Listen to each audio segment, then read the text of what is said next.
Daewon turned the key. The first thing he noticed was the scent. Sugared violet and damp paper. Not Jiwoo's. Not his. He walked toward the living room. He turned the corner. Jiwoo was on the couch. He was not alone. The woman across his lap had her shirt riding up over her hip. His shirt was unbuttoned at the top. 2 buttons. Their eyes found Daewon's at the same moment. Nobody moved. Then Jiwoo, the fluent voice already coming out, the voice that had talked Daewon back from the edge of leaving twice before, said, "Daewon, wait, this is not what it looks like. Before we go on, let me know in the comments where you are listening from. Now, settle in.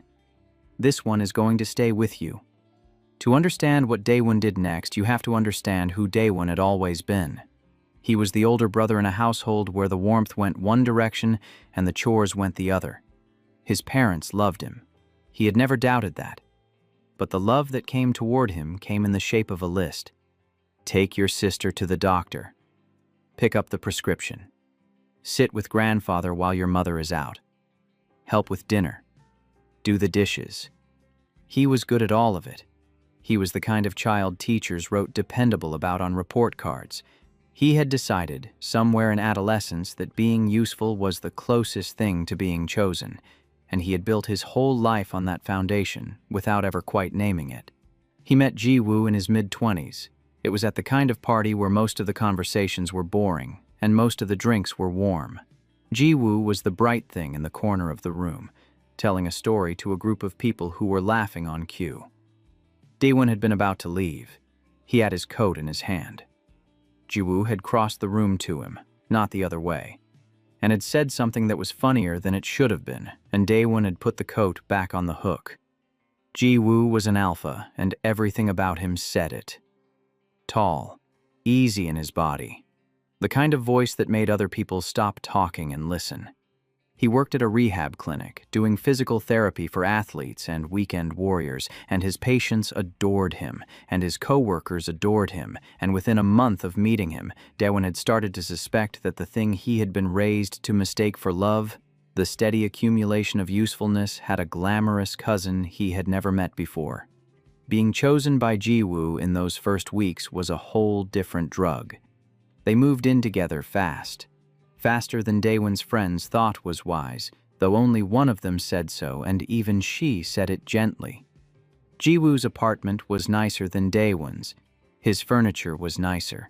His coffee machine was nicer. Daewon brought his books and his clothes and a single ceramic mug his mother had made in a community pottery class, and Jiwoo had laughed at the mug and put it on the highest shelf, where it stayed for the duration of the relationship, mostly clean and never used. The first one came at the 4-month mark. A co-worker's name in Jiwoo's phone, only initials. A text at midnight that Daewon had seen because Jiwoo's phone had been on the kitchen counter and the screen had been on. Daewon had asked. Jiwoo had laughed it off, then sobered, then cried. A moment of weakness. One moment. A kiss in the parking lot at a work event after too much wine. It had ended that night. He would never. He had promised. He had begged. Daewon had stayed because 4 months in was too soon to give up on something, and because Jiwoo had been so devastated that it had felt cruel to make him pay forever for one moment, and because Daewon had, even then, been the kind of person who thought forgiveness was the right answer to almost every question. The next 8 months were the sweetest of the relationship. Jiwoo bought him flowers on Tuesdays for no occasion. Jiwoo dropped lunches off at Daewon's office and made jokes with the receptionist on the way out. Jiwoo made Daewon's friends fall in love with him at dinner parties so that, by month 6, Daewon's friends were the ones reminding him how lucky he was. Daewon believed them. Daewon believed it. The first one had been a lapse, an outlier. A thing that had been corrected. They were past it.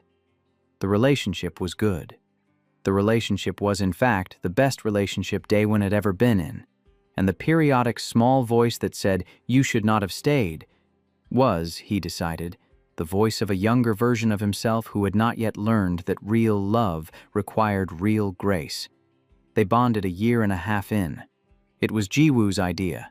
He brought it up in the kitchen one weekend morning, and the way he framed it made it sound less like a question and more like an inevitability they had been moving toward all along. The bond happened a few weeks later, during a heat, and Daewon had sobbed in Jiwoo's arms afterward, not from pain but from something closer to relief. Someone had finally chosen him. The proof was now in his body. He carried it with him every day, a quiet, warm hum in the center of his chest that said, "You are not alone. You are picked. You are home." The second one came almost exactly a year after the bond. He had found the charge while paying the credit card bill, which he always did, because Jiwoo was bad at that kind of paperwork. A hotel room downtown, at one night the weekend before, when Jiwoo had told him he was at a colleague's bachelor party. Daewon had asked. Jiwoo had been confused at first, then sheepish, then the soft laugh. He had been the designated driver, Jiwoo had explained, and the colleague had been too drunk to get home. And Jiwoo had decided the room was the safer call, and he had crashed there too because he had been tired, and it had not occurred to him to mention it because the room had been a logistical thing, not an event. He was sorry. He should have told Daewon. He had not wanted to worry him. Daewon had wanted to believe him. He had believed him, or he had believed him enough, which was a different thing. The bond made the believing easier. The bond was a presence in his chest that did not feel like the presence of a man who lied. Daewon had not yet learned that bonds were biology, not character. The bond did not know what Jiwoo did when he was not in the room. The bond only knew that Jiwoo, when he was in the room, was Jiwoo. So Daewon had stayed, and life had gone on. Jiwoo had been attentive. Jiwoo had been present. The flowers on Tuesdays had returned, and Jiwoo's mother had started inviting Daewon to family events. And Daewon had decided, without quite letting himself articulate it, that he was going to spend the rest of his life being grateful for what he had and quiet about what he had been afraid of. Almost 4 years into the relationship, an old college friend got married at a venue an hour outside the city, and Daewon went alone because Jiwoo could not get the weekend off work, and he flew home a day early to surprise his mate. And that was when this story actually starts. The flight had been delayed twice, and by the time the plane finally rolled to the gate, Daewon had stopped trying to keep his eyes open and had let his head rest against the cold window. The airport lights outside were a blur of orange and white. He had not slept on the plane. He had not slept at the wedding either, not really.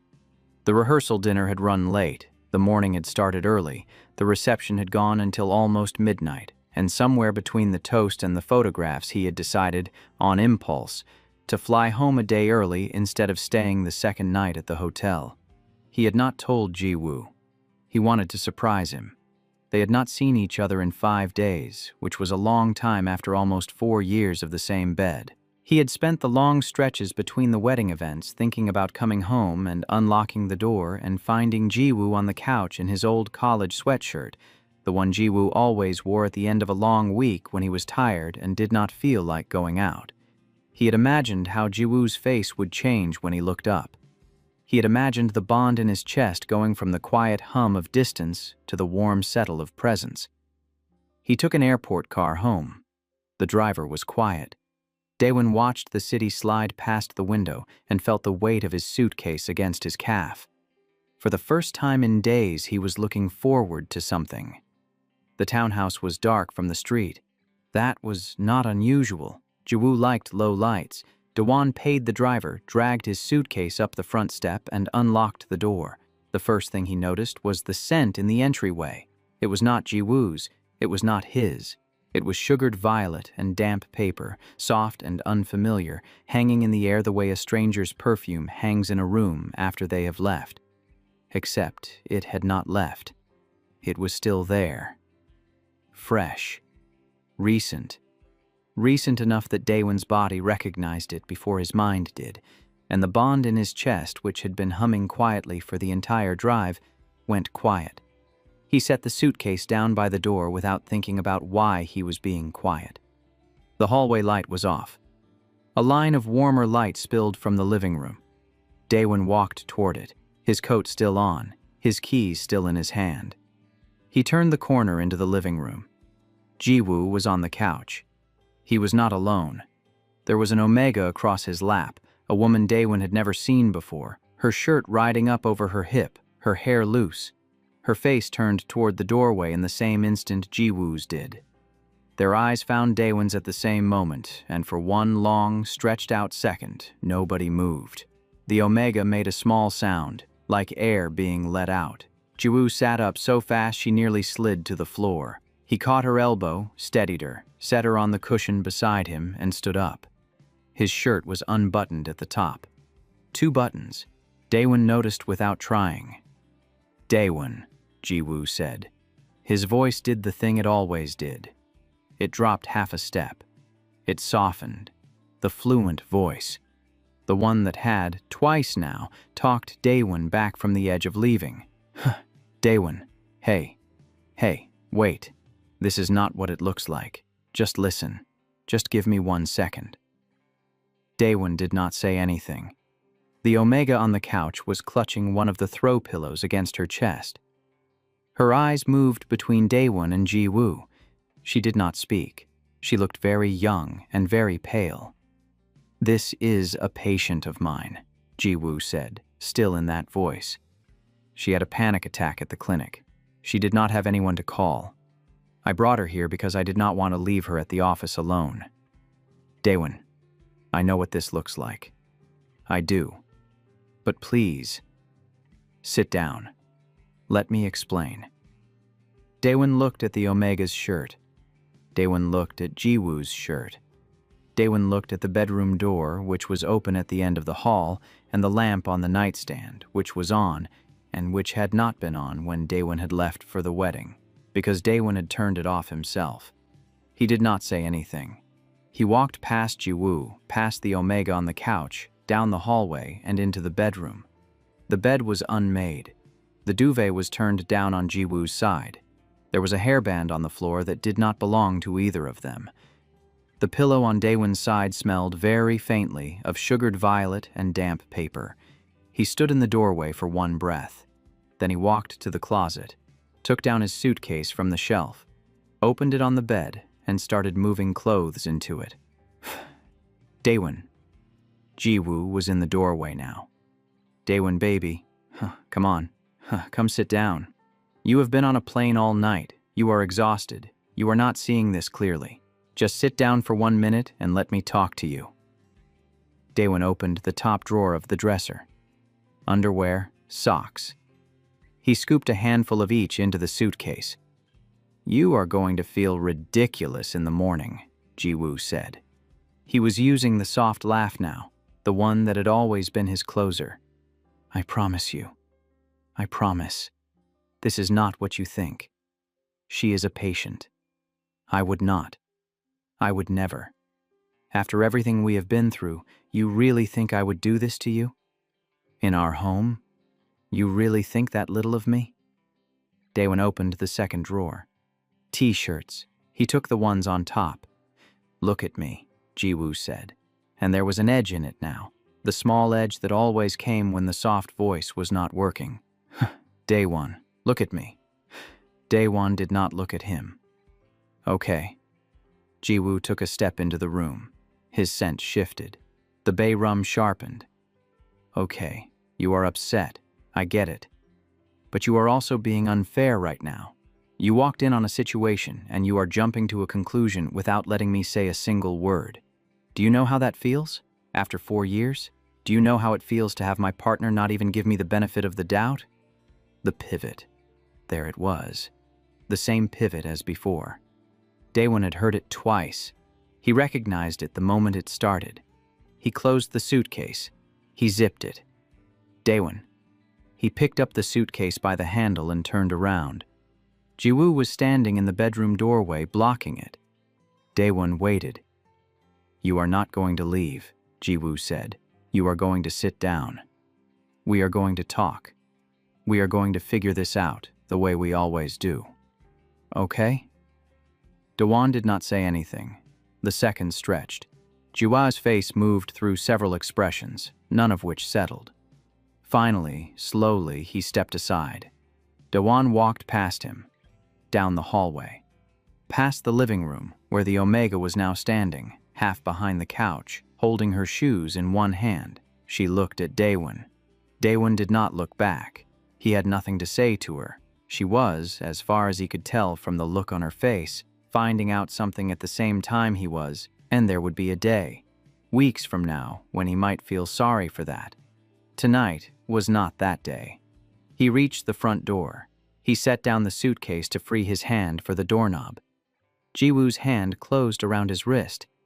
Daewon looked at the hand on his wrist. Jiwoo, after a beat, let go. "Please," Jiwoo said. The voice was different now. Lower. Real, maybe, for the first time in the last 20 minutes. Or doing a good impression of it.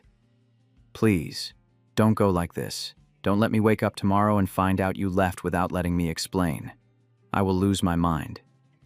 Daewon picked up the suitcase. He opened the door. He stepped into the hallway. He turned around. Jiwoo was standing in the doorway of the home they had built. The Omega was behind him in the living room, frozen. Daewon spoke for the first time since walking in. "You promised," he said.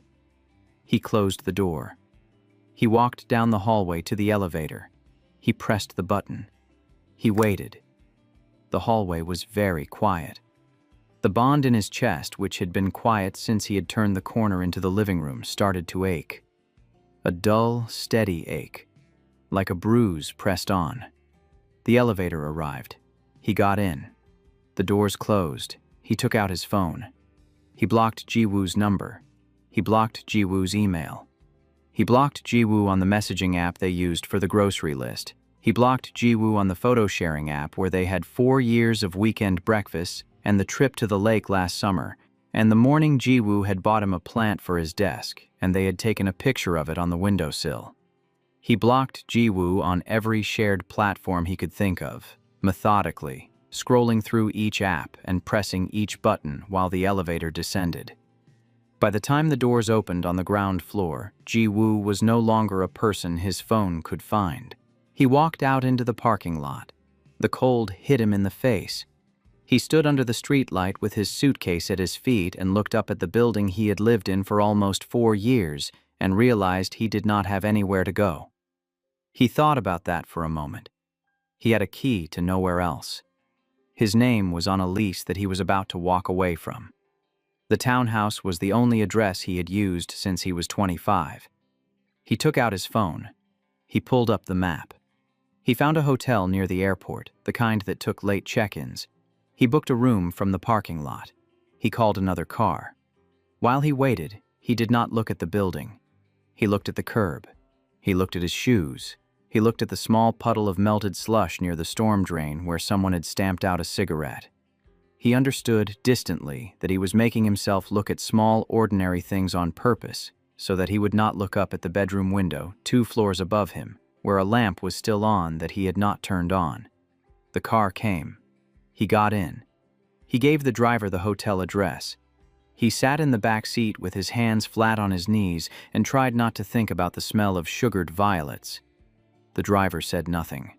The bond in his chest ached and would not stop aching, and Daewon understood then, in a way he had not understood in the parking lot, that this was the easy part. The hotel room had the impersonal cleanliness of a place no one had lived in. Pale wallpaper. A folded towel arranged into a triangle on the edge of the bed. The faint chemical sweetness of whatever cleaner the housekeeping crew had used. Daewon dropped his suitcase against the wall and stood in the middle of the room with his coat still on, because taking the coat off felt like committing to being there, and committing to being there meant accepting that he was. He sat on the edge of the bed. He stared at the wall. The bond in his chest pulled. It was a physical pull, like a hand had reached into the space behind his sternum and was tugging on something attached to the back of his ribs, pulling him in the direction of the townhouse, pulling him toward Jiwoo. The pull was steady, low-grade, undeniable, and Daewon understood that this was what the books called the homing reflex. Bonded omegas separated from their alphas felt it as a directional sense.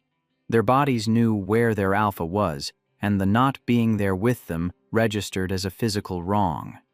He had read about it once, years ago, before he had been bonded. He had not really understood it then.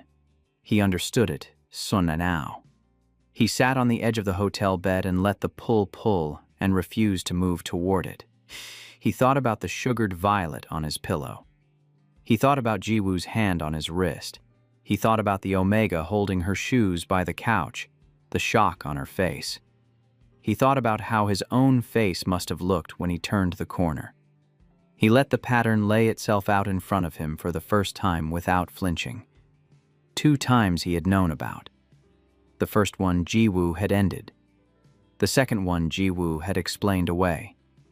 The third one had been on the couch tonight with a shirt unbuttoned at the top, and Daewon understood now that there had probably been a 4th and a 5th and a 6th that he had not seen, and that the time between the things he had seen had not been faithful, it had only been careful. He pulled out his phone. The screen lit up with missed calls and a stack of voicemails, all from numbers that were not blocked because they had never been Jiwoo's directly. People from Jiwoo's life. People Daewon had been polite to at parties. He blocked them all. He went into his contacts and worked through every name systematically, blocking anyone whose connection to him had come through Jiwoo. He did not read the voicemails. When his phone was clean, he set it face down on the nightstand. He took off his coat. He went into the bathroom and drank water from a paper cup that had been wrapped in plastic. He did not turn on the light. He looked at himself in the dim shape of the mirror and could not see his own face, only a darker outline against the wallpaper. He went back to the bed. He lay down on top of the comforter, fully clothed. He pulled the corner of the bedspread over himself. The bond pulled. The bond pulled. The bond pulled. He closed his eyes and did not sleep. By morning, he had decided 2 things. He was not going back to that apartment, and he was going to handle this himself, because there was no one in his life he was willing to make watch. He called the building manager from the hotel room. He explained in a level voice that he was breaking the lease. He cited the specific clause that allowed it. He paid the early termination fee on his card. He arranged a moving crew to come in a few days while Jiwoo would be at work, with a list of what was his. He found a smaller place across town through a posting at his office building and signed for it on the same day he saw it. The new apartment had cheap cabinets and a window that looked out at the side of another building, and he liked it because it was nothing like the townhouse, and he had picked it himself, and there was no version of his old life living inside its walls. He moved his clothes and his books and the few pieces of furniture he had owned before the bond. Everything else he left. When Jiwoo's mother showed up at his new door later that week with a casserole and an offer to mediate, Daewon answered with the chain still on. He told her, in a voice he had not known he possessed, that she could leave the casserole or take it with her, but she was not coming inside, and she was not going to see him, now or ever, and that any further visits would be reported to the building. He closed the door. He listened to her stand in the hallway for a long moment. He listened to her footsteps walk away. He left the casserole where she set it. The cleaning crew took it out the next morning. The fever started a few days in. He woke in his new bed with his sheets soaked through and his hair plastered to his forehead, and the bond mark on the side of his neck swollen and tender to the touch. He understood, in a distant way, that his body had begun the uncoupling. He had read about it in the hours after the discovery, because he had needed to know what was coming so that nothing about it could surprise him into going back. He had read the medical literature. He had read the anecdotal accounts on Omega forums. He had read, in the brisk informational tone of a clinic pamphlet, that bond decay through chosen separation was a slow process. Weeks of it, with the worst symptoms in the first stretch. The bond mark would inflame and bruise and slowly fade. Fever and scent dysregulation and the homing reflex were the 3 primary indicators that the body was beginning to release. He had read that the homing reflex was the symptom that broke most people. The body's certainty that the alpha was, geographically, in a specific direction, and the irrationality of standing in a kitchen in the middle of the night being absolutely sure that walking out the door and going east would solve every problem the body had. He stayed. He stayed through the fever. He stayed through the sweats and the nausea and the night he came back to his senses, sitting on his own bathroom floor in the middle of the night, fully dressed, his shoes on, his keys in his hand, with no memory of having gotten up. He set the keys down on the tile beside him. He did not stand. He sat with his back against the side of the bathtub, and he said it out loud to the empty bathroom, in the same voice he used when he was correcting his own work at his desk. "You do not want to go to him." The words sounded ridiculous in the silence. He said them again anyway.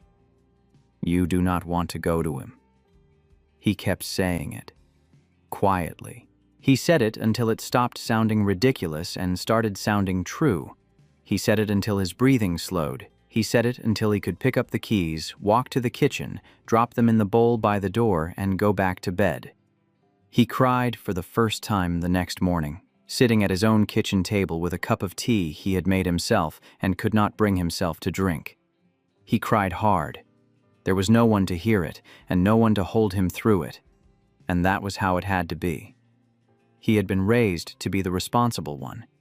He had spent his life being useful for other people. He had never had to do this part for himself before. He did it. He believed himself by afternoon. The fever broke a few days later. The bond mark went from purple to a dull red-brown. His scent, which had been overwhelmingly metallic for the worst stretch of the week, started to come back to itself. The white tea note returning underneath the iron. He could eat again. He could read again. He went back to work. His office was a healthcare analytics company in a building downtown, on a floor that smelled like printer toner and recycled coffee. He had been a senior analyst there for years now. The work was the kind of work that filled a brain completely while it was happening and emptied out of you the moment you closed your laptop, which had always been one of its features. He sat at his desk and built dashboards and ran queries and did not think about Ji-woo for stretches at a time. His colleague at the desk across from his had been watching him. She had been at his desk every morning for a week with a cup of coffee that he had not asked for. She did not bring it up. She did not ask him what was wrong. She set the cup down, said good morning, and went back to her own desk, and that small kindness, every day, was the kind of thing that kept him coming in. She was a beta, mid-30s, married, the kind of person who had a calendar reminder set for everyone in the office's birthday and remembered which mug each of them preferred. She was Daewon's closest friend at work, and one of the only people he had ever told about the first cheating 2 years ago, in a low moment over wine at the annual holiday party. She had not pushed when he had stayed. She did not push now. It took her a long time after he came back to bring it up. She found him in the small kitchen on their floor at the end of the week when most people had already left. He was rinsing his mug.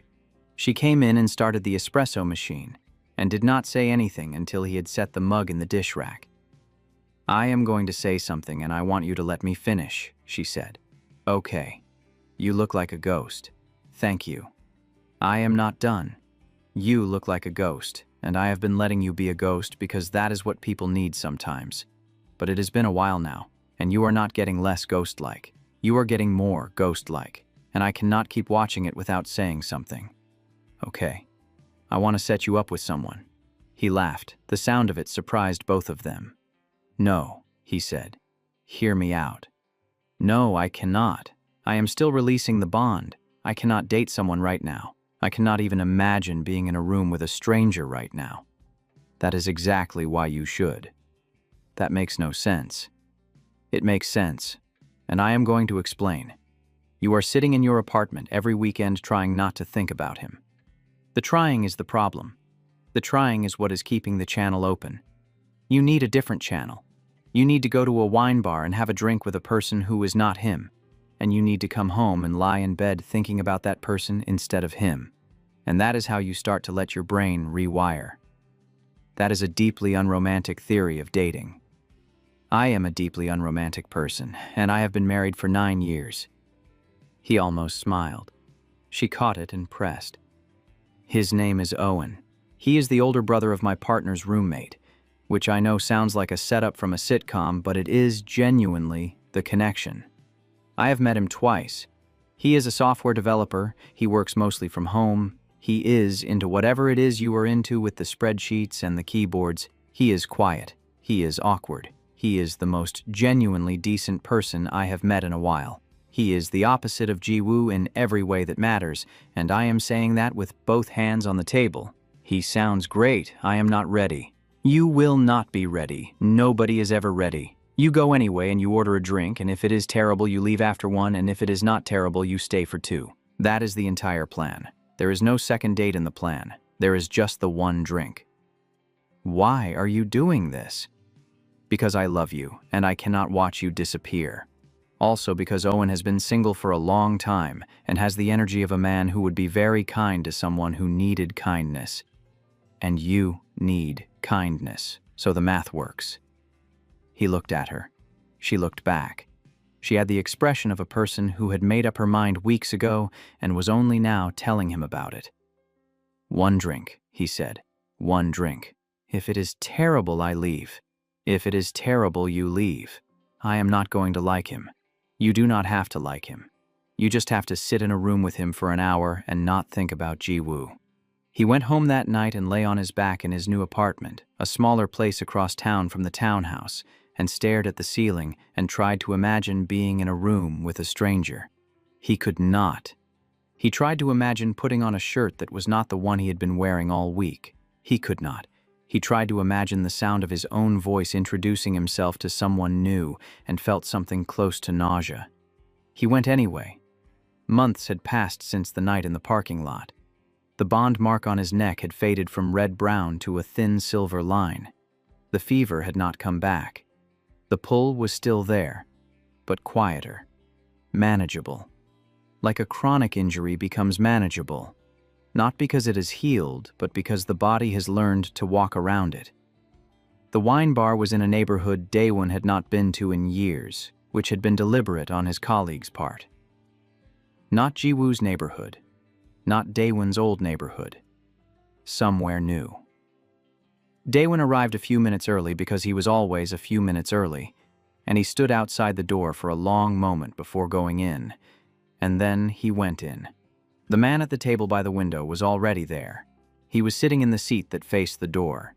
He was scrolling on his phone with the screen tilted down toward his lap, the way someone does when they are trying not to look like they are waiting. He had dark hair, a little overgrown at the front, and he was wearing a button-down shirt that looked like it had been ironed that afternoon. The collar was a little stiff. There was a small piece of price tag plastic still attached to the cuff. Daewon noticed it and felt something in his chest do a small, unfamiliar thing. He walked over. The man looked up. The man stood up too fast and the chair scraped against the floor. "Daewon," the man said. He extended a hand. Then, halfway through extending it, he seemed to reconsider because they had not been introduced, and a handshake was strange, but a hug was stranger, and he froze with his hand halfway out. Daewon took the hand, shook it, sat down. The scent registered in the second between sitting and looking up. It was not what he had expected. Daewon had spent 4 years inside a scent profile of bay rum and dry tobacco, the polished kind, the kind a person chose. This man's scent was nothing like that.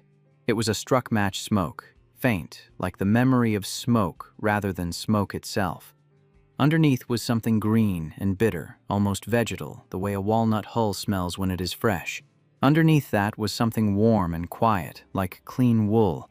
The whole thing was alive in a way Daewon's body recognized before his mind did, and the bond mark on his neck did a small, involuntary twinge that he hated. He looked up at the man's face. "Sorry," the man said. "I am Owen. I should have led with that. I just stood up and stuck my hand out like a person being introduced at a job interview. Let me start over." He sat down. He took a breath. "Hi, I am Owen. It is nice to meet you. Please ignore the first 30 seconds. Daewon, against every expectation he had carried into the room, smiled. It was a small smile. It was barely a smile. It was the corner of his mouth moving without permission. But it was the first smile in a long time, and Owen saw it land. Something in his face eased. "Okay," Owen said, sitting back. "Okay, I will take that. We are off to a slightly less catastrophic start than I was planning for. Can I get you a drink? They have a wine list. I do not actually know anything about wine. I was going to order whatever you ordered and pretend I had picked it intentionally. Red, Daewon said. Red. Good. I will tell the server with confidence, like I have opinions. Watch this. He raised a hand at the bartender and managed to look authoritative for half a second before he caught Daewon's eye and broke. He laughed at himself. Daewon again almost smiled. The drinks came. They were both red. Owen had ordered them with a great deal of unnecessary specificity, which the bartender had patiently translated into 2 glasses of the house red. Owen took a sip and made a face that suggested he did not, in fact, like wine, and set the glass down. Okay, Owen said. I have to be honest. Your friend told me that your last few months have been hard, and I asked her not to tell me anything else, because it felt like that was your story, to tell or not tell. So I do not have any information. I just have a name and a face and a strong suspicion that a wine bar was the wrong venue. Because I do not know anything about wine, and you look like a person who deserves a better drink than the house red. Daewon looked at him. Owen, after a beat, looked alarmed. That came out worse than I meant it. I meant that that you deserve, okay? Let me try one more time. I am a software developer. I have not been on a date in a long time. I am going to say things wrong for at least the first 30 minutes. I am asking for grace in advance. Okay, Daewon said. Okay? Okay, granted. Owen exhaled. It was the first real exhale he had taken since Daewon had walked in. Thank you. Genuinely. They drank their wine. They talked. They talked about, of all things, keyboards. Owen mentioned, embarrassed, that he built mechanical keyboards as a hobby, and Daewon, who had been pricing one for himself for almost a year, started asking specific technical questions, and Owen visibly relaxed. He always relaxed when the conversation moved to something he actually knew. They talked about Daewon's job, which Owen, alone among the people in Daewon's life, asked actual technical questions about because Owen had built dashboards before and knew enough about data pipelines to have informed opinions on them. They argued briefly and gently about Python's type system. Owen thought it was getting better. Daewon thought it was getting messier. Neither of them changed the other's mind. Both of them enjoyed it. The wine was bad. The conversation was good. Daewon said after a long, quiet stretch in which Owen had ordered them both water, I should tell you something before this goes anywhere. Owen set down his glass. Okay. I was bonded. I left him a few months ago. I am still releasing the bond. I have a mark on my neck that is mostly faded, but not entirely. My body is not entirely my own yet. I do not know what I can offer right now. I am telling you because you should know before you decide anything about a second drink, much less a second date. Owen listened. He did not interrupt. He did not perform sympathy. When Daewon was done, he was quiet for a moment, and Daewon could see him thinking. And then he said, Thank you for telling me. I am sorry that happened to you. I want to ask one question, and then I am going to say one thing. Is that okay? Yes. Did he hurt you? He cheated on me. Repeatedly. The last time I caught him in the act. He has spent 4 years convincing me I was misreading things that were exactly what they looked like. Owen was quiet for a longer moment. His jaw, which had not done anything notable before, set itself slightly. Then he relaxed it deliberately and said, Okay, here is the one thing. I do not want to date someone who is hiding a thing like that from me. I do want to date someone who tells me. So if you want to do this, we go at whatever pace you say. You tell me what you can offer, and I will believe you when you tell me. And if at any point you cannot do it, you tell me that too, and I will believe you about that. Is that something you can work with? Daewon looked at him for a long time. Yes, he said. Okay. I do not want a second drink tonight. The wine is bad. The wine is terrible. But I would like to do this again. Owen smiled. It was not the rehearsed smile from the first 30 seconds. It was a real one. Quiet. Slow. Surprised by itself. Okay, he said. They paid the check. They put on their coats. They walked out of the wine bar into the cold spring night. And Owen, who had clearly thought about this part in advance and then forgotten what he had thought, hesitated on the sidewalk before settling on a small wave and a good night that came out a little too formal. Daewon, who had not laughed at anything for months, almost laughed. He walked to his car. He sat in the driver's seat for a long moment with his hands on the wheel and his keys in his lap. The bond mark on his neck was quiet. The pull was there, but it was not pulling. He thought about Owen's face when he had made the joke about the wine. He thought about the small piece of price tag plastic on the cuff of the new shirt. He thought about how Owen had said, "I will believe you when you tell me," and how nobody in his entire life had ever made being believed sound like a default position rather than a thing he had to earn. He drove home. He did not think about Jiwoo all the way home. He did not realize, until he was in his apartment with his coat off, that this was the first evening in a long time in which Jiwoo had not been the loudest thing in his head. He stood in the kitchen for a long time with the lights off and the city humming outside the window, and he understood, quietly, that he had taken one step. He did not yet know what it cost to take a second. The second date was coffee. Owen had texted him the morning after the wine bar, mid-morning, like someone who has been waiting until a respectable hour and has not quite managed to wait long enough. The message was brief. It said it had been nice to meet him, that he hoped Daewon had gotten home safely, and that if Daewon still wanted to do this again, Owen knew a place where the coffee was better than the wine. Daewon read the message at his desk. He read it twice. He set the phone face down. He worked for an hour. He picked the phone back up and read it a third time. He typed out 3 different replies, deleted all of them, and finally wrote, "Saturday afternoon. You pick the place." Owen replied within a minute. Then, as if catching himself, did not reply again for the rest of the day. Daewon found this charming, which surprised him. The coffee shop was small and quiet and tucked into a corner of a neighborhood Daewon had also never been to, which he understood after a few minutes was deliberate on Owen's part. New places. No memory geography. Owen was sitting at a table near the back when Daewon came in, and this time he did not stand up too fast. He raised a hand, small and steady, and Daewon walked over and sat down across from him. "Hi," Owen said. "Hi. I ordered nothing yet because I did not know what you drink and I did not want to guess. Black coffee. Drip if they have it. Drip if they have it. Got it. I will be back." He went to the counter. Daewon watched him stand in line with his hands in his pockets, slightly hunched, the way people stand when they are trying not to take up too much space. He came back with 2 cups and set Daewon's down carefully so as not to spill. "They had drip," Owen said. "Thank you. Also, they had a cookie that looked good. I got one. It is between us. We can share.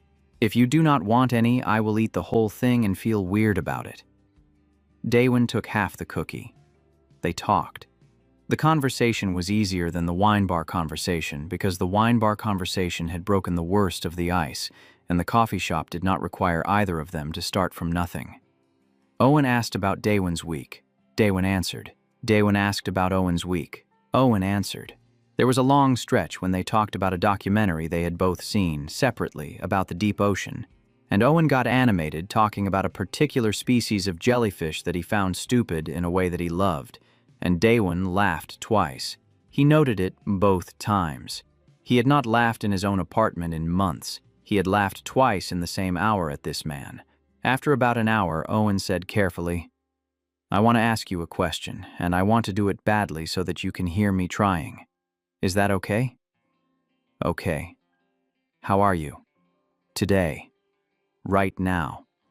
Not in general. I am not asking the big how are you. I am asking the small one." Daewon thought about it.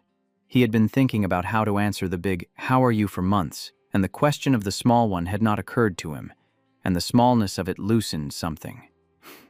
"Today is okay," he said. "The mark has been quiet this week. I slept the whole night last night. I had a meeting this morning that did not annoy me. I came here. The coffee is good." "That is a good answer. Thank you." I was prepared for a worse one. I was too. The conversation went on. They talked about Owen's apartment, which he described with unflattering accuracy as a software developer's apartment, by which he meant that there were 3 monitors in the living room and a mechanical keyboard collection on a shelf and almost no art on the walls. Daewon, who had spent 4 years inside a townhouse in which the throw pillows had been chosen by a man who cared a great deal about throw pillows, found the description restful. "I should warn you," Owen said, "if you ever come over, which is a long way off. I am not pretending it is not a long way off, but if you do. The kitchen is mostly an unused room. I cook, but only 1 or 2 things and not well." "What do you cook?" "Eggs, and a stir-fry that my mother taught me, which she would deny ever teaching me if she ate it." "That is 2 things. "It is 2 things. "What about coffee?" "I have a machine. It is a good machine. It is the one piece of the kitchen I respect. I will accept coffee from you." "Good. That is a low bar that I can clear." They left after the second cup. Owen walked Daewon to his car this time, which had not been agreed to but happened anyway, and at the car he hesitated again, and Daewon, who had been thinking about it for the last half hour, leaned in slightly and let his shoulder bump against Owen's. Briefly. Once. The smallest possible contact. Owen did not move for a moment. Then he said very quietly, "Okay. Drive safe." Daewon drove home and did not realize again until he was inside that he had spent the entire drive smiling at nothing. The dates accumulated, slowly, carefully. 2 people building small habits when neither of them is in a rush. There was another date after that, a walk by the lake one afternoon that turned colder than either of them had dressed for. Owen lent Daewon his scarf, which Daewon did not give back for a long while, and which spent that long while on Daewon's hook by his door, and which carried Owen's scent into the apartment in a way that was a small daily kindness Daewon had not asked for and could not bring himself to wash out. There was another after that, dinner at a small Italian place where the food was good and the lights were low, and Owen halfway through the meal said, "I am bad at this part. The looking at you across a candle part. Do you mind if I lean back so I do not have a candle in my face?" There was another after that, at Owen's apartment. Daewon had agreed to come over for the badly cooked stir-fry. The apartment was exactly as Owen had described it. 3 monitors in the living room, keyboards on a shelf, almost no art. A small framed photograph on a side table of a woman Daewon understood, without asking, to be Owen's mother. Owen cooked the stir-fry, which was edible but assertively garlicky, and they ate it on the couch with bowls in their laps and watched something Daewon did not pay attention to, because he was paying attention to Owen's hands and how he held his bowl, and how, when he was concentrating, he made small sounds of agreement that he did not seem aware of. Halfway through the show, Daewon set his bowl down on the coffee table. "Can I do something?" he said. Owen looked at him. "Yes. You do not know what I am going to do. I trust you." Daewon leaned across and pressed his forehead against the side of Owen's neck, where the scent gland was. He did not open his mouth. He did not move. He just rested there for a long moment and let himself breathe. The struck match smoke was faint, as it always was. The walnut hull was strong, alive, a little sharp. Underneath was the wool. Daewon's own scent rose to meet it, ink and tea, and for the first time the 2 combined into something neither of them carried alone, something paper, something wood smoke, something cold and warm at the same time. Owen did not move. His hand, which had been on the bowl, set the bowl down very slowly. He did not put his hand on Daewon. He let Daewon stay there for as long as Daewon wanted to. After a long time, Daewon pulled back. "Okay," he said. "Okay. That was something I needed to know." "What did you need to know?" "What you smell like when I am close." Owen exhaled. He looked for a second like a man who had been holding something for longer than was reasonable. "And you smell like a person. That is a low bar to clear." "Not for me right now. It is the highest bar in the world." He kissed Owen then. The first one. It was brief and a little awkward, because Owen had not been expecting it, and his head was at the wrong angle, and Daewon had to adjust mid-motion, and they bumped noses, and Owen made a small embarrassed sound, and Daewon, almost laughing, pulled back enough to fix the angle and tried again. The second attempt was better. Owen's breath caught. His hand finally moved, came up, settled on the back of Daewon's neck. Careful, very careful, like he was out of practice and did not want to get it wrong. Daewon pulled back. He looked at Owen's face. Owen's face had done a small, undone thing. "Yeah," Owen said. "Yes. That is. Yes. That is fine. That is good." Daewon almost laughed. "You sound like you are filing a report." "I am filing a report. The report is favorable." "Owen." "Yes. I am going to go home now, because if I stay I will keep doing that, and I want to do this slowly, and slow does not mean what it usually means for me right now. I know what it means. Go home. I will see you Wednesday." Wednesday. She drove home. He did not stop smiling. He realized at a stoplight that the bond mark on his neck had not done anything in days. Not a twinge. Not an ache. He pressed his fingers to it at the red light. The skin was almost smooth under his fingertips, only a thin silver line where the swelling had been. He understood with a quiet certainty that something had finished. He understood with the same certainty that something else had begun. Spring became spring properly. The lake went from gray to gray-blue. Daewon's apartment, which had felt like a temporary box for the first several months, started to acquire the quiet markers of a place that someone lived in. Hana, a throw blanket on the couch, a second mug on the drying rack, which appeared the morning after Owen's first sleepover, and which Daewon did not put away. A small plant on the windowsill that he did not yet trust himself to keep alive. Owen stayed over twice a week, then 3 times, then more. They had not talked about it. It had simply happened, slowly, when neither person was in a rush, and both of them kept finding reasons to stay. He brought his laptop. He worked from Daewon's kitchen table. Daewon, on the days he worked from home, would come out of his office for water and find Owen in headphones, frowning at a screen, occasionally muttering at code that had displeased him, and Daewon would stand in the doorway for a moment and look at him, and feel, very faintly, the kind of quiet that he had spent his entire life trying to manufacture. They told each other things slowly. Owen told Daewon about his mother, who had been ill for most of his 20s, and about how the years of taking care of her had made him into the kind of adult who knew how to hold a fever-warm forehead, and which medications did not mix, and how to call a pharmacy at midnight and convince them to stay open another 5 minutes. He told Daewon, with some difficulty, that he had not dated seriously since college, partly because of his mother, and partly because, after she had stabilized, he had not known what to want. He had been needed for a long time.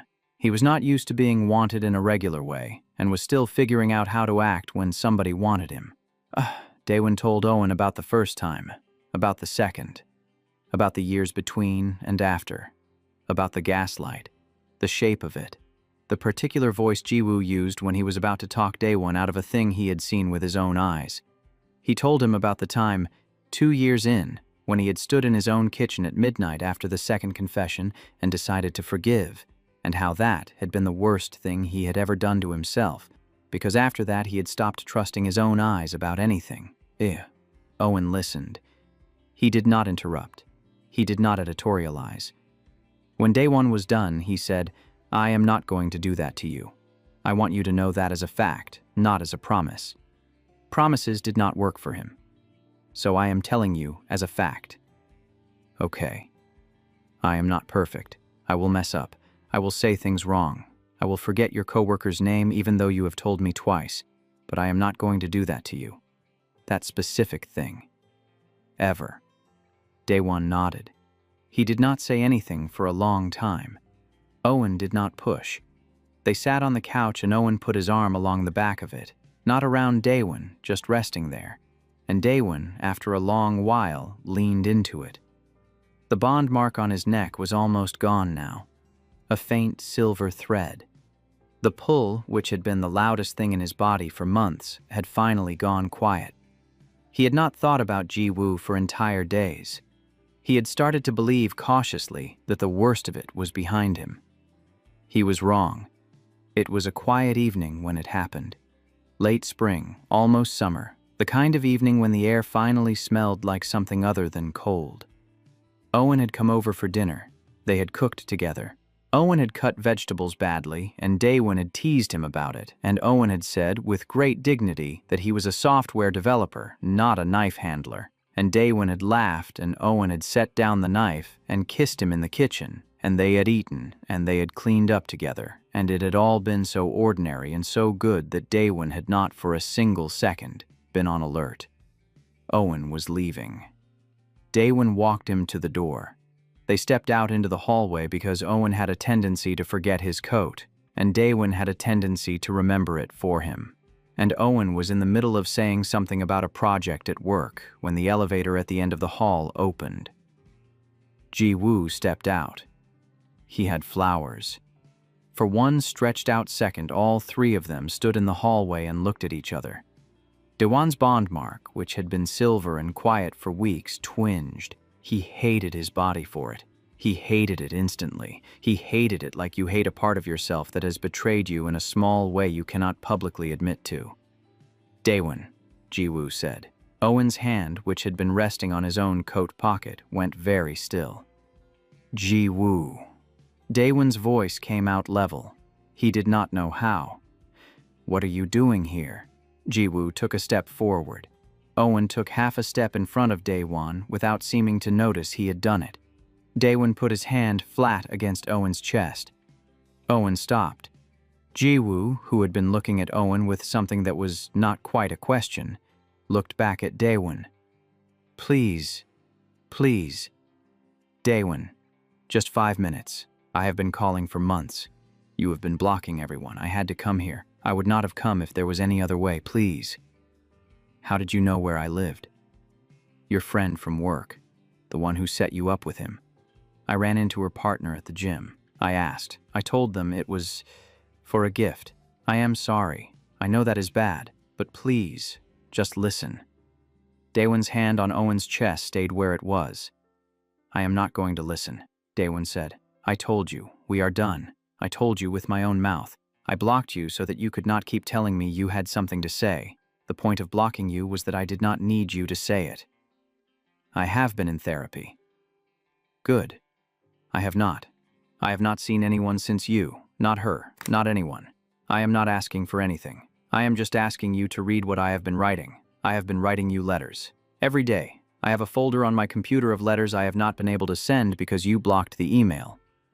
That is not romantic. I know. It is not romantic, and I do not want to read them. Owen, beside him, was very quiet.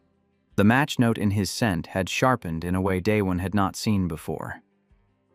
Daewon. Ji-woo took another step.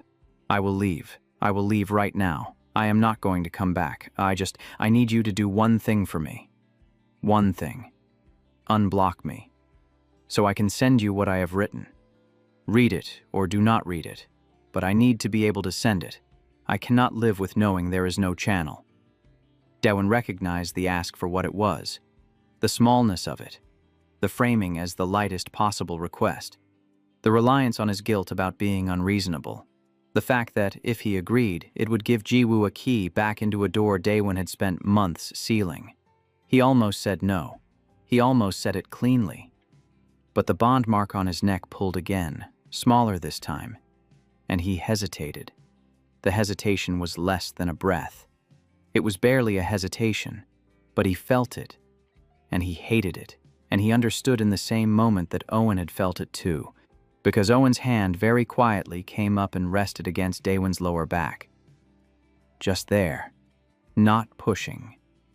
Daewon looked at Ji-woo. He looked at the flowers. He looked at the careful arrangement of Ji-woo's face, which was doing the apology version, which was the version Daewon had seen most. Okay, he heard himself say. Owen's hand on his back did not move. I will unblock you, so you can send what you want to send. Send it tonight.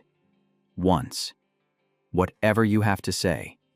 After tonight I am blocking you again, and that is permanent, and you are not coming to my building again. If you come here again, I am calling the police, and I am filing a restraining order. Do you understand? Jiwoo nodded. Quickly. Too quickly. Like a man who had just been handed a thing he had not expected to get. Yes. Yes. I understand. Thank you. Thank you. I will send it tonight. Go. He hesitated. He looked at the flowers in his hand like he had forgotten they were there. Take them with you, Daewon said. Or leave them in the hallway. I do not want them. Jiwoo, after a beat, set the flowers down on the carpet outside the elevator. He did not say anything else. He walked to the elevator. He pressed the button. He stood with his back to them while the elevator came, which felt somehow worse than if he had been looking at them. The doors opened. He stepped in. The doors closed. The hallway was very quiet. Daewon turned to Owen. I have to go inside. Okay. Will you stay? Yes. Wait. No. Will you wait? Out here. For 1 minute. I need to be alone for 1 minute. And then, will you come in? Yes. He went inside. He closed the door. He stood in his own entryway for a long moment with his hands flat against his own thighs and his eyes closed and tried to make himself breathe. The bond mark twinged one more time. Smaller. Quieter. Then it stopped. He understood, with an absolute clarity he did not have words for, that he had just done a stupid thing. Not a fatal thing. Not a relationship-ending thing, possibly. But a stupid thing. He had hesitated. He had given Jiwoo a key. The key was small, and the door was small, and he was going to take the key back tonight. But he had given it. And the giving of it was the part Jiwoo was going to take with him, and the giving of it was the part Daewon was going to have to live with. He sat down on the floor of his entryway. He put his head in his hands. He did not cry. He had not cried about Jiwoo in weeks. He did not start now. He just sat on the floor and let himself feel exactly how stupid he had been, in detail, in full, with no softening. He had been stupid because the bond had twinged. He had been stupid because he had wanted, for one half breath, to be a person who could be reasonable about a thing he had no obligation to be reasonable about. He had been stupid because he had agreed to the lightest possible version of an ask in order to feel, in front of Owen, like he was not the kind of person who held grudges. And the worst part was that Owen had seen all of it. Owen had felt the hesitation. Owen had put his hand on Daewon's back not to comfort him, but to remind him that he was there, and Daewon had said yes anyway. He sat on the floor for a long time. There was a knock at the door. Soft. Daewon. He did not answer right away. Daewon. It is me. Take your time. I am here when you are ready. He pushed himself up. He opened the door. Owen was standing in the hallway with the flowers. I picked them up, Owen said. I was going to throw them out in the lobby. I did not want to throw them out without asking you. Some people have feelings about flowers. Throw them out. Okay. Owen set the flowers down outside the door. He came inside. He did not touch Daewon. He stood in the entryway with his hands in his pockets and looked at him and waited. I did a stupid thing, Daewon said. I would not call it stupid. It was stupid. You hesitated. Hesitation is not stupid. Hesitation is the body remembering something. I should have said no. Yes. I knew it was a tactic. I knew the shape of it. I knew that the small ask was the whole point of the ask, and I said yes anyway. Yes. I want you to be honest with me. Are you upset? Owen considered this. He considered it for a long time. He was the kind of person, Daewon had come to understand, who did not give a real answer until he had a real answer. He did not perform feelings. When he gave you something, it was the real thing. I am not upset that you hesitated, Owen said. I am upset that he came here. I am upset that he tracked you down through your friend. I am upset that he stood in your hallway with flowers like that was a normal thing to do. I am not upset with you. I am asking if you are upset that I said yes to him. Are you going to read what he sends? No. Are you going to unblock him after tonight? No. Then I am not upset. I would be upset if you said yes and then read it. I would be very upset if you said yes and then unblocked him and started a back and forth. You said yes to the smallest possible thing. You are going to take it back tonight. That is not the thing I would have done, but I am not the person whose body is doing what your body is doing. I get to have an opinion about it. I do not get to make the decision. That is a very fair answer. I have been thinking about it the whole time I was standing in the hallway. What did you decide? I decided that I am still here. I decided that you handled it as well as you could have given that he ambushed you on a Thursday. I decided that the part I was actually upset about was the part I could not do anything about, which was him being there in the first place, and that taking that out on you would be unfair. And I decided that I trust you to take the key back. Okay. But Daewon, yes. If you do not take the key back, if you read what he sends and then read what he sends after that, if you let him talk you into one phone call to clarify and then a coffee to clarify what you said on the phone, if you let him pull you back in, then I am going to have to think about what that means for me. Because I cannot watch you go back to him in slow motion. I will not be cruel about it. I will not yell at you. I will tell you plainly that I cannot do it, and I will go. Watching it happen is not something I am able to do. Do you understand? Yes. I am not asking you to promise. I do not believe in promises in this. I am telling you what is true for me. I understand. He took a step toward Owen and put his face against Owen's shoulder. Owen, after a moment, put his arms around him. Daewon stood there for a long time with his face against the wool of Owen's shirt, breathing him in.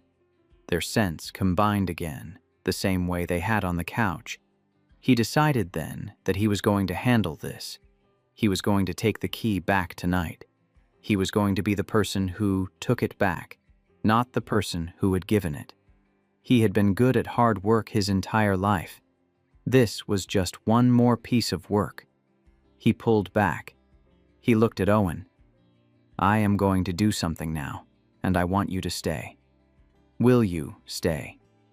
Yes. He went to the kitchen counter where he had set his phone down. He picked it up. He opened the messaging app. He went into the blocked list. He found Jiwoo's name. He unblocked it. Then he opened Jiwoo's contact. He waited. The little notification badge appeared after about a minute. A long message. A very long message. Daewon did not open it. He did not even look at the preview. He went back to the contact. He blocked it again. He blocked the email. He blocked the photo sharing app.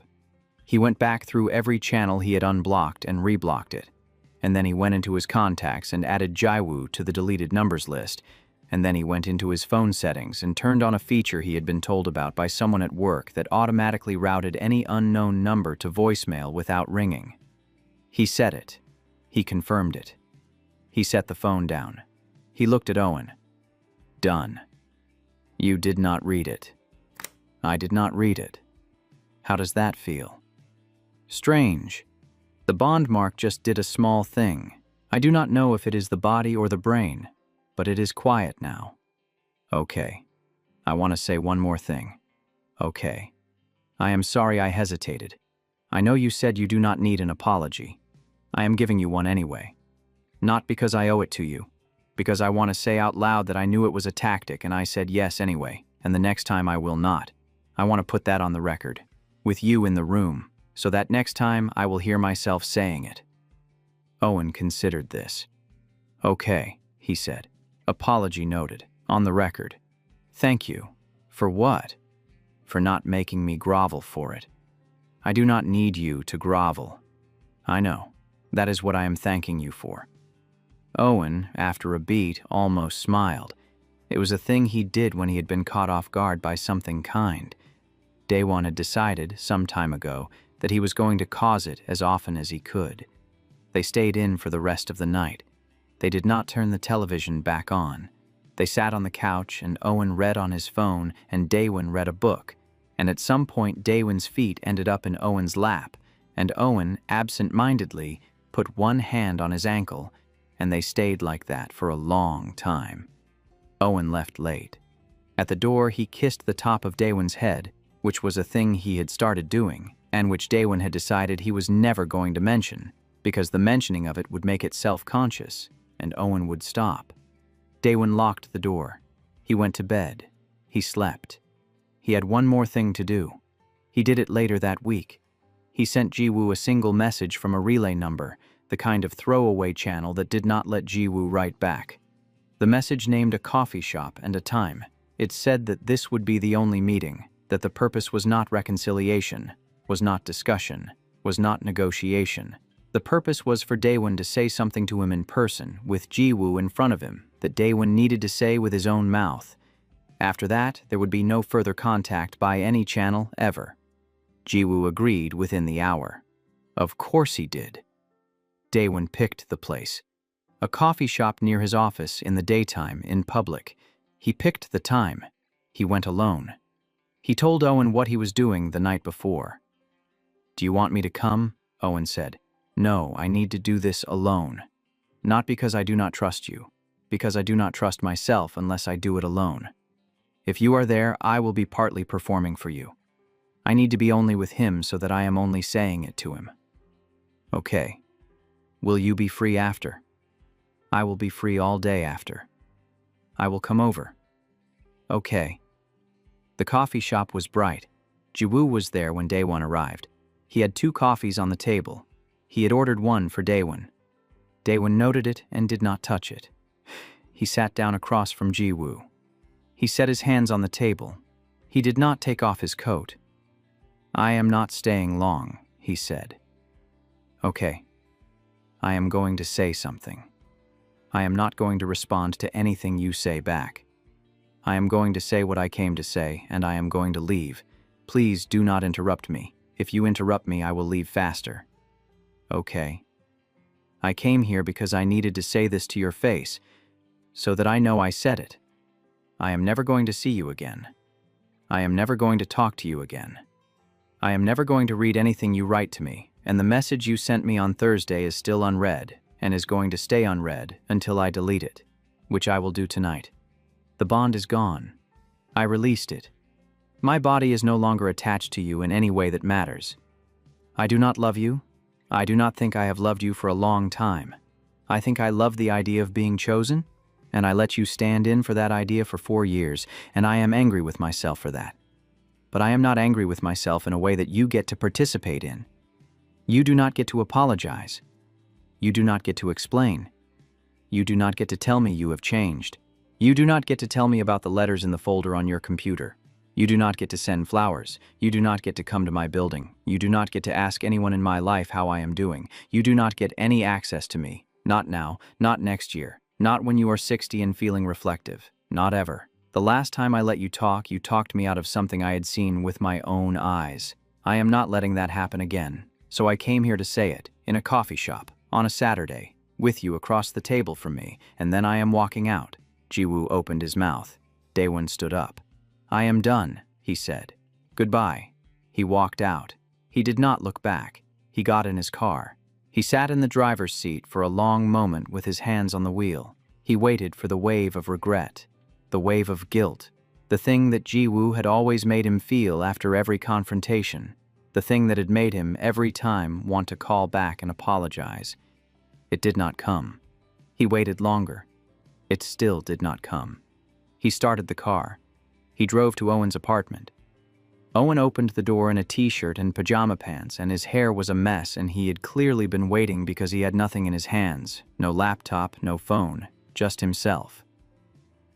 "How did it go?" Owen said. "I said it. I left. I'm okay." "Okay. Can I come in?" "You do not have to ask." "I know. I am asking anyway." Owen stepped back. Daewon came in. He took off his coat. He hung it on the hook by Owen's door, where it had hung enough times now to have a place. He took off his shoes.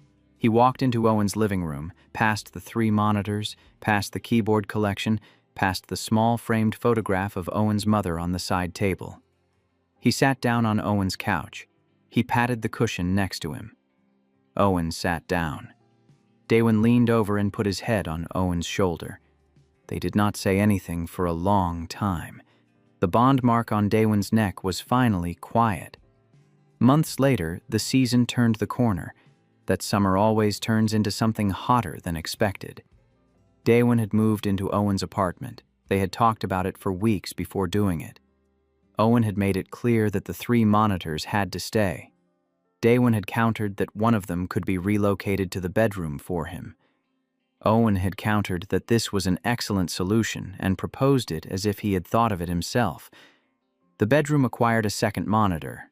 The kitchen acquired a second mug. The bookshelves acquired a second person's books. The plant on the windowsill, which had survived against expectation, acquired a sibling. They had not bonded. They had talked about it once, gently, and decided that they were not in a hurry. Daewon had said plainly that he wanted to be sure that the wanting was his and not his body's, and Owen had said plainly that he could wait, and they had left it at that. It would happen when it happened. Or it would not. Either was acceptable. The bond mark on Daewon's neck was completely gone now. There was a faint silver thread if you looked closely. Owen, who had a habit of pressing his lips to Daewon's neck in the morning when Daewon was still half asleep, had once asked very quietly whether the silver bothered him. "No," Daewon had said. "It reminds me what I went through. I do not want to forget it." Owen had nodded against his neck and not said anything else. It was a quiet morning when he understood he was happy. He was at the kitchen counter making coffee. Owen was at the kitchen table reading something on his phone with his glasses sliding down his nose. The plant on the windowsill had a sibling now, and both of them were doing better than expected. The radiator was ticking the way it did on cold mornings, and the apartment smelled of coffee and Owen. He set the coffee in front of Owen. Owen looked up, said thank you, went back to his phone, reached without looking for the sugar. Daewon stood at the counter and watched him. Owen looked up. "You were staring," he said. "I am." "Is something wrong with my face?" "No." "Then why are you staring?" Daewon did not answer. He walked across the kitchen, leaned down and pressed his forehead against the side of Owen's. Owen, after a beat, set his phone down, put a hand on the back of Daewon's neck, held him there. They stayed like that for a while. The end. Thank you for listening. If you enjoyed the story, tell me your thoughts in the comments. I would love to hear from you.